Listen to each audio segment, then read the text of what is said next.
Jay. Pops, what's good? What's going on? Man, I'm chilling. You good? For sure. Hey, welcome back, y'all. Welcome back to the channel, everybody. Welcome back to Merchant, your #1 hip-hop fragrance platform where we talk all things fragrances. And all things hip-hop. How you feel about saying that? Man, that's my favorite part. You be excited to say That's my favorite part of the whole episode, man. Hey, welcome back. We got a nice one on the roster for y'all today. Oh, What we yeah, got? for sure, man. What we got? Hey, man, this joint right here. Tell them what it is. It's Creed Carmina. It's Carmina by Creed, y'all. This is a beautiful fragrance, somewhat controversial because it's a feminine fragrance, but men can pull it off, right? And we just added this one to the collection. You know what I'm saying? It's definitely the newest one on the shelf for us, man. This how the box look right here. Hold it up a little bit more. You know what I'm saying? There you go. There you go. Yeah, again, this one, to each his own on this one, y'all, because this one isn't tailored and labeled unisex. This one is a feminine fragrance, but it's one of those fragrances that a man still can rock, right? And you still can pull it off. I wear it. I've worn it a couple times. I wore it today because I knew that we were going to make the video about it. I wore it today, man. I love this one. You know what I'm saying, man? So we jumping straight into it. We getting straight off into it. Let's get into it, Go man. ahead. You know what I'm saying? Like, even though it's more of a feminine fragrance, you don't even have to layer this, right, for it to match more so of a masculine, you know what I'm saying, desire, because I could see a man wanting to rock this. This is a very sweet and luscious fragrance, man, for sure. It definitely is. I was very impressed my first time smelling this, man. I sprayed it a little earlier, and it's still in the atmosphere. Very pure and strong. I done wore it a couple of times now. Let's get off into the notes. You got black cherry. You got saffron, you got pink pepper, you got some rose in there, some cashmere wood, Okay. You got musk, ambroxan, you got some myrrh, and you got some frankincense. This stuff is really nice. I thought I seen rhubarb on one of the notes as well, for one of the notes as well. No, I don't think rhubarb. Not rhubarb, okay, No, okay. No, I don't think rhubarb is in there. Very floral though. Now today was a nice day to wear this one because this is it's a winter fragrance. It's a fall slash winter fragrance. Today wasn't that, it was kind of chilly outside. Yeah. So it was a beautiful day to wear this fragrance, which is why I wore it. And to me, it hits, man. I even got a couple of compliments on this one. Okay. And I wasn't even out long and I still got a couple of compliments. It's a beautiful fragrance. Again, you got black cherry in here and saffron. I think like as soon as you put this on, you get that black cherry, right? Yes. From my experience and what I've picked up in a couple of times that I've worn it, when I spray it on, I get black cherry instantly, and then I say after about 30 minutes, it kind of like fades to the back. This is a rose fragrance. You get a lot of rose, a lot of floral notes in this fragrance. Absolutely. It's beautiful. And with that floral note, with those floral notes being said, man, I feel like this is certainly a spring fragrance, you know. You could rock. Spring to you? It's spring to me, man. Okay. You definitely get the cherry, you know what I'm saying, with the floral notes attached to it. Heavy cherry. You know what I'm saying? It puts you in the mind of like a cherry blossom or sakura, as they call them in Japan. You know what I'm saying? Something like that. Very, like I said, luscious. It's very potent and fresh. It kind of reminds me of Vibrato by Sospiro with its freshness. This is incredible. It kind of puts you in the mind of like cherry candy as well because of that sweetness. Don't you kind of get that? I kind of get that. Not it's a necessarily gourmand. It's a gourmand. I was about to say, it's a gourmand. You know what I'm saying? It's very sweet. It is. I do think of like, you know, some type of sweet candy or maybe even a dessert by it. And it does, and don't get it confused. It doesn't smell like Vibrato. It's just fresh. Yes, it's so fresh. If you're familiar with Vibrato and how fresh Vibrato is, this is a fresh fragrance. Especially with the floral notes involved. And it's not unique. It's not a unique scent, but it's a gorgeous floral fragrance. You said you got some compliments on it. I haven't even worn this publicly yet. I got a couple of compliments on it. I just sported this in the crib, man, but yeah, it's the combination of saffron and musk, okay, which is what I think it is. It's the musk and the saffron and the amber. It's real radiant. It's very radiant. It projects well. This is beast mode. Okay. This is a beast mode fragrance. It projects well. You get 10 plus hours out of this one. And when you wear this fragrance, it smothers you. It gives you a hug. Okay. And it kind of glows. It kind of glows, man. This is a very radiant fragrance, man. It's lingering. It's lingering. It stands out a lot. It really does. Not to cut you off, my bad. What were you finna say? Oh man, you definitely pick up on that musk, man, for sure. Is that a top or a base note? That's the top note. That's a top. Okay, I was gonna say you definitely pick up on that heavy. I definitely pick up on that musk. Yeah, you get musk in there. I get a hint of amber as well. That frankincense. This is a beautiful fragrance. A lot of people don't like this fragrance. What? Yeah, a lot of people don't like this fragrance. I've heard people say that it reminds them of certain fragrances that they wore when they were kids.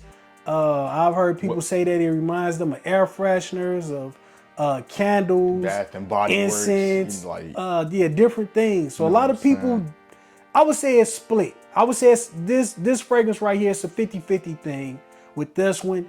So you probably, I recommend you getting it, but you probably want to get a sample of this one, or, get a tester before you just buy it. It's not really a blind. I think it's a blind buy for me and my taste. Even though again, it's a feminine fragrance, I wouldn't recommend this for all men at all. Nah. You definitely got to have a nose for this. You definitely got to be confident when it comes to wearing fragrances to pull this one off. If you're not confident with fragrances and knowing how to wear them and having on the right attire with the fragrance, you're not going to be comfortable wearing this fragrance. Anybody can't just pull this one off. You just can't. Maybe it could be that musk. I'm actually picking up on like a lemony scent now with this. You get lemon out of that? I kind of get lemon out of this. You know what I'm saying? A lot, yeah. With this one, you constantly. From what I've gathered from this one, man, it's addictive. So like you're flirting around and smelling different scents and stuff. I'm constantly smelling, trying to see what I smell with this fragrance as well. It's addictive. It's real potent and strong, but it's not too much. And like I said, it's not unique, but it is gorgeous. It's just a nice, beautiful rose fragrance, man. It really is. And it's heavy on the florals. Absolutely, man. It's not super complex. Like you said, it's not unique, but it's not super complex, but it certainly has its layers. Man, it's nice. Hold the bottle up again. So this is the 1 ounce. And that small bottle right there is $300. This is the 1.0. They got a 2.5 that you can get. The 2.5, I think, retails for about $450. This one is retailing for $300. And look how small it is. But this is good stuff. And it's from the House of Creed. You know what I'm saying? I recommend it. Again, get a sample because a lot of, like I say, I think it's split. I think when it comes to this fragrance, split, man. What would you rate this one? Give me a 9 out of 10, a solid 9 out of 10. I go there. I go there with you. I go 9 out of 10. Why I'm not giving it a 10 out of 10, I don't know. Because I like it. I really do. I mean, but it smells incredible. You get 10 plus hours out of it. I mean, you can't really complain about the price because it's from the House of Creed. You know what I'm saying? So it is what it is on the ticket side. So you really can't complain about the price. Creed is just expensive. So I can't really complain, but I go with you. I go 9 out of 10 with this one, man. Give me Bodacious by Bodacia the Victorious over this fragrance. Give me Bodacious. I'll smell better. Yeah, I mean it's a rose fragrance. It's a rose fragrance with black cherry in it. I get cherry candy. Bodacious is a cherry fragrance. So I get, you could compare them, and this it is heavy on that black cherry as well. You know what I'm saying? But it's still a rose fragrance. I wouldn't compare this to another rose fragrance over a cherry, comparing it to a cherry fragrance. But I'll go with you 9 out of 10 on this one. I'll give hip hop. Solid 9. let's talk about hip hop. Man, what has been going on, man? Tyler the Creator today. Tyler. The internet he done set the internet on fire. He did an interview. What's the kid name? The guy name he did the interview with? Maverick. He's part of the Spring Kill channel. Yeah, he just did a interview with him, right? And go ahead. Well, you kind of watched it a little bit. I really didn't watch it. I got it. you kind of told me what it was about. Nah, the interview wasn't today. Joe Budden, I think, uploaded the video of him reacting to the Tyler the Creator interview today. Oh, is that what it was? Not necessarily reacting, but kind of giving his response and thoughts on the, you know what I'm saying, that interview. But yeah, what Tyler the Creator was on was like, a lot of people kind of look at him as like, you know, like the grumpy old head now. Like, you know, he's kind of a vet in hip hop. He 30 years old? I believe Tyler the Creator is around 30. He was probably born in like 92 or 91 or something like that. Okay. So yeah, Tyler definitely, he up there in age now. And he's been around since what, 2009 or 10 with his debut mixtape. Okay. But he's basically kind of just coming for, you know what I'm saying, the lackluster, you know, quality and creativity, inspiration with the newer generation's music. You know what I'm saying? It's kind of like a follow the leader type of thing with him. But my biggest critique with that is that I feel like that's gone on, you know, in hip hop since day one. It was just that we've seen a more, you know, newer sound much more often because hip hop was a much younger genre. You know what I'm saying? That's true. So, you know, that's not to cut, you know, his thoughts and beliefs off, because I definitely agree with him. I think we're hearing a lot of more and more of the same stuff in today's time. But there are people back then that were overshadowing a lot of incredible artists. I personally think Mos Def, Common, Talib Kweli didn't get a lot of the praise and love that they probably deserved. You know what I'm saying? They just didn't make that type of music. They were a bit more on the conscious side. That's true. They weren't really for the turn-up crowds like that, like a DMX. Not saying DMX didn't deserve his praise, but that's always went on in hip-hop. A lot of higher quality artists were overlooked. You know what I'm saying? They eventually get their praise in the future, but Bars is still around. Tell them why Bars is still around, man. Yeah, I mean, we always bring up Kendrick Lamar, J. Cole. Those are pretty much the two names everybody go to when they talk about bars for the new generation anyways. You know what I'm saying? But we still got people like Joyner Lucas out there.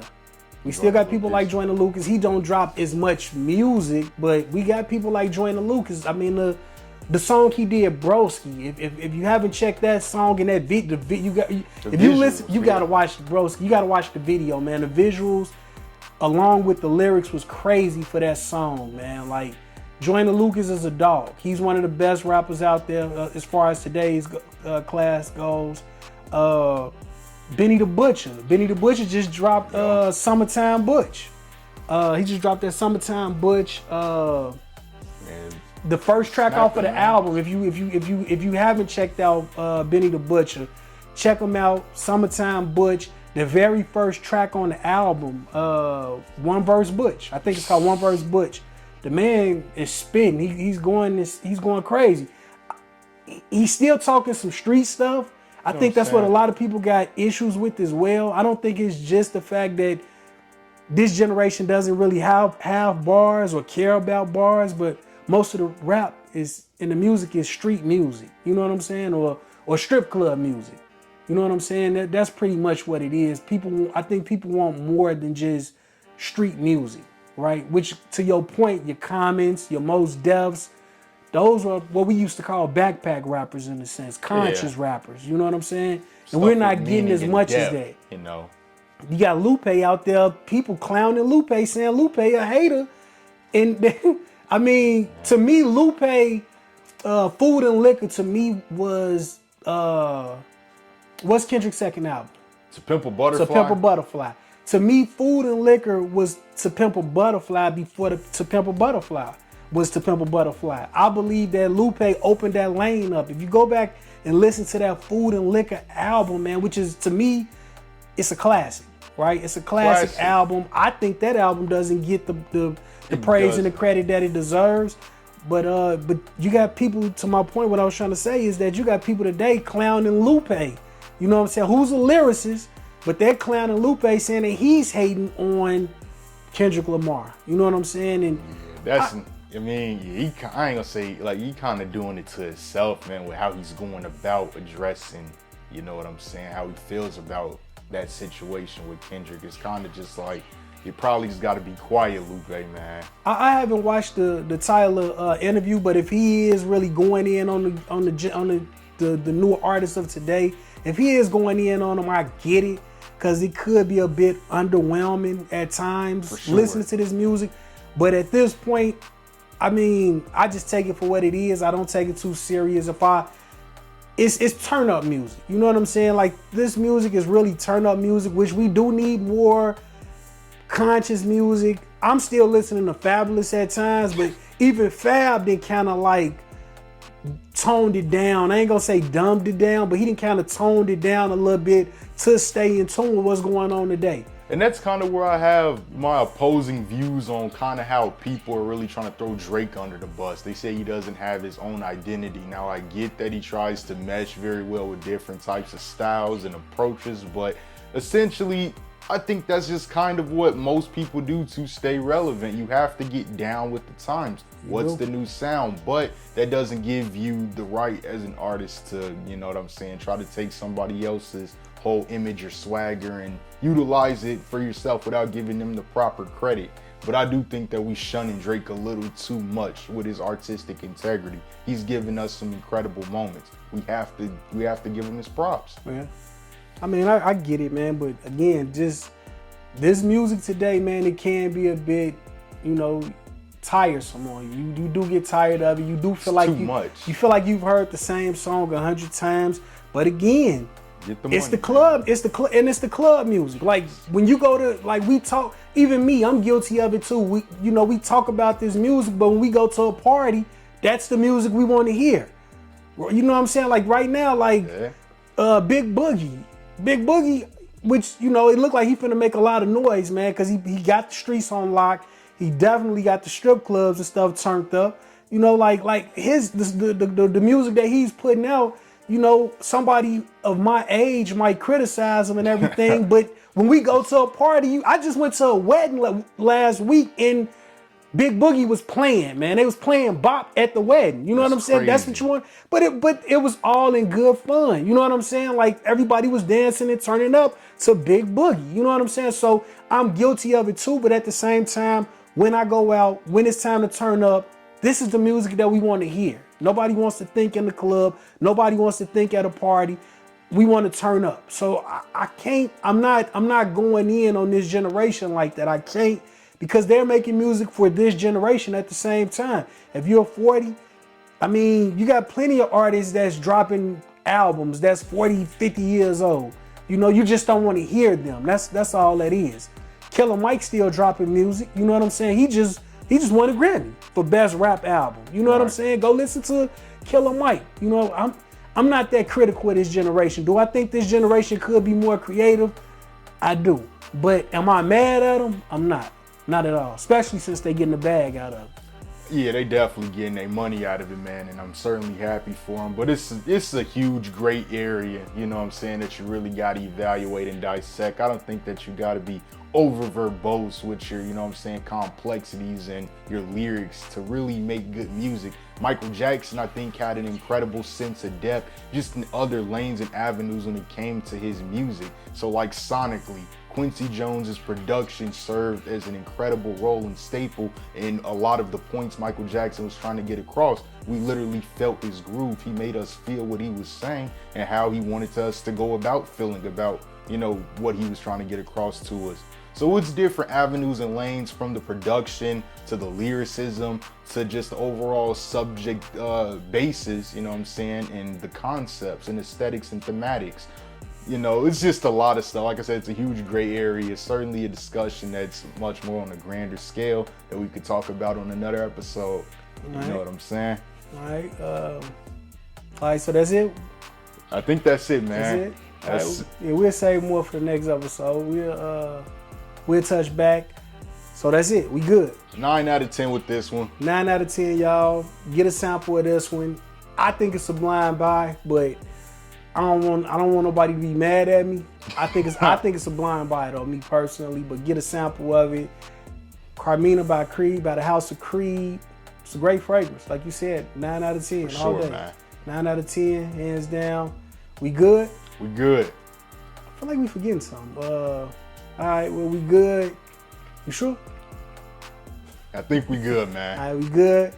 We out. All right, real recognize real, and you look familiar. Love you, son. Love you too, All Pop. right, we out, y'all. Love. That's love.